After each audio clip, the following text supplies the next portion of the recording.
प्रिय श्रोतागण, विवेक ज्ञान के इस चैनल में आपका पुनः स्वागत है, अभिनंदन है। एक बार की बात है, शिष्य अपने गुरुदेव के चरणों में बैठा हुआ गुरुदेव से पूछता है कि हे गुरुदेव, मैंने सुना है कि विवेक क्या सही और क्या कम सही कहा जाता है, लेकिन कैसे हम पता करें क्या ज़्यादा सही है और क्या कम सही? कैसे निर्णय कभी कभी लें, कभी कभी कैसे धर्म संकट से हम बाहर निकलें? मुझे कृपया मार्ग बतलाइए।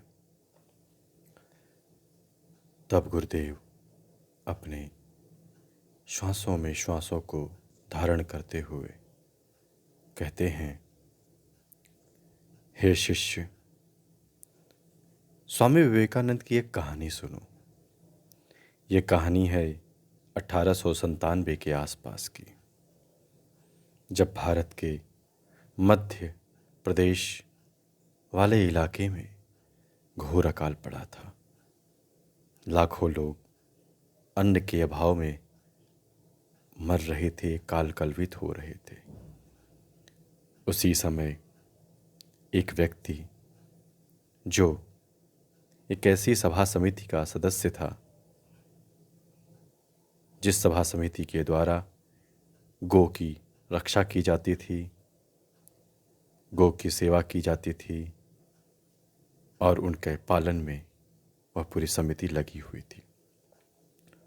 और उस समिति के प्रतिनिधि के तौर पर एक व्यक्ति स्वामी विवेकानंद से कुछ आय हेतु, कुछ धन हेतु प्रार्थना करने आया था।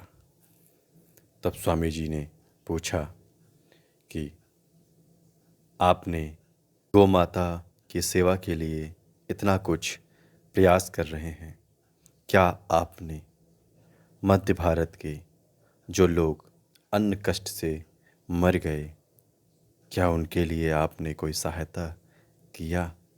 क्या आपने एक भी दाना किसी को खिलाया क्या? तब वह प्रचारक बोलता है कि नहीं स्वामी जी, हम यह सब काम नहीं करते, हमारा मुख्य काम गौ सेवा ही है। तो स्वामी जी कहते हैं कि आपके पास देखिए, नगद रुपया होते हुए भी एक मुट्ठी दाना भी उन कष्ट प्राय लोगों को नहीं दिया। आपने एक मुट्ठी दाना भी कलवित होते हुए लोगों को नहीं खिलाया। देखिए कितने लाखों लोग मर गए। तो वह व्यक्ति बोलता है, महाराज, हमारा उस चीज़ से मतलब नहीं, क्योंकि वह लोग तो, उनका कर्मफल था कि उससे वो मृत्यु के काल में गए। यह उनका कर्मफल ही था, जैसा कर्म वैसा फल। ऐसा सुनते ही स्वामी जी के अंदर एक चिंगारी जग उठी।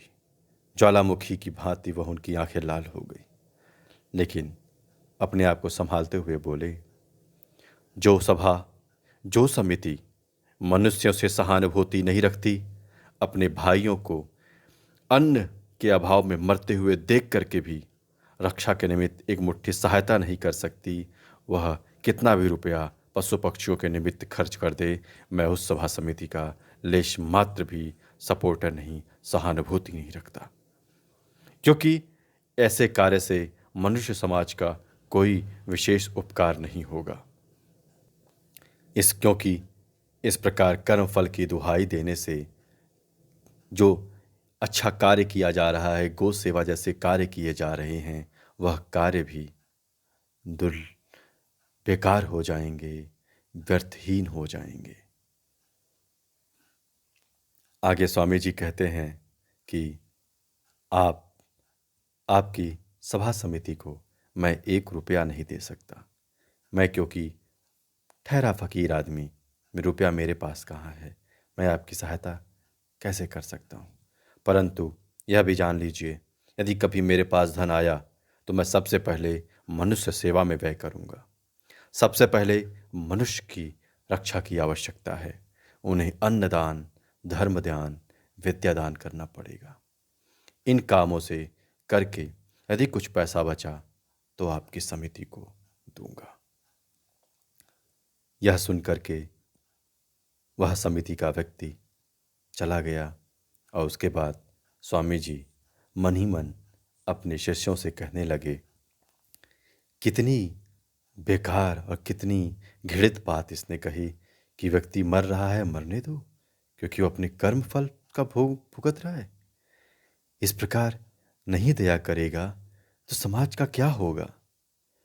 यही दया भाव की कमी के कारण, यही मनुष्य के प्रति दया भाव की कमी के कारण हमारे ये देश की स्थिति, हमारे लोगों के मध्य में और हमारे विश्व पटल पर ऐसे दुर्गति हुई। इसलिए सही है, गौ सेवा भी करना सही है, लेकिन अगर आपके सामने कोई मनुष्य मर रहा है और आप सेवा करने में सक्षम हैं तो अपना संपूर्ण शक्ति उसकी रक्षा करने में लगाइए।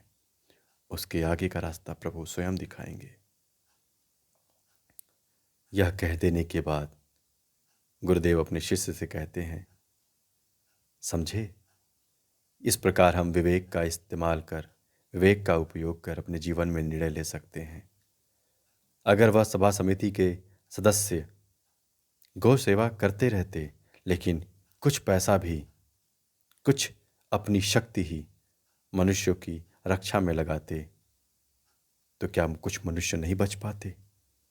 क्या उनकी सभा समिति का और भी नाम यश नहीं बढ़ता? क्या और लोगों को उनके सामने जाकर उनके हाथ पसारना पड़ता, हमें धन दो? वह रक्षा करते तो मनुष्य अपने आप उनको सपोर्ट करने आते, उनको धन देने आते। इसलिए हम यह कभी नहीं कह सकते कि एक की सेवा करने में हम दूसरे को मरने दें। विवेक जीवन में महत्वपूर्ण है। ओम शांति, ओम शांति, ओम शांति।